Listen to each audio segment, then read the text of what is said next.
ایران پر امریکی اور اسرائیلی جنگ کے مسلط کیے جانے کے بعد آبنائے ہرمز میں کشیدگی اور خوف کی فضا میں غیر معمولی اضافہ دیکھا گیا ہے۔ کئی جہازوں کو نشانہ بنایا جا چکا ہے، جس کے نتیجے میں آبنائے ہرمز سے تیل کی نقل و حمل مشکل ہو چکی ہے۔ تیل بردار ٹینکرز کی آمد و رفت سے متعلق ادارے کا کہنا ہے پچھلے 4 دنوں کے دوران آئل ٹینکرز کی تعداد میں 90% کی کمی ہوئی ہے۔ اس ادارے نے یہ بات social media platform X پر کہی۔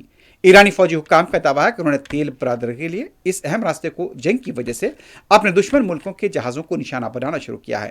خیال رہے کہ دنیا بھر کے لیے تیل کی ترسیل کا 20% حصہ اسی آبنائے ہرمز سے جاتا ہے۔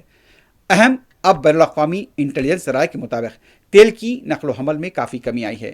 مختلف ممالک نے تیل کی نقل و حمل میں مشکلات اور خطرات کے پیش نظر تیل کی پیداوار میں کمی کا اعلان بھی کیا ہے۔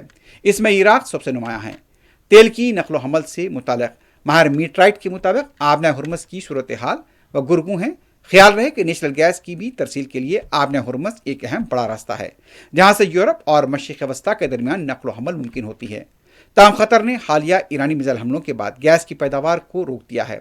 یہ بھی کہا جا رہا ہے کہ جو ممالک زیادہ متاثر ہوں گے ان میں ہندوستان، جاپان کے علاوہ دوسرے ممالک بھی شامل ہیں۔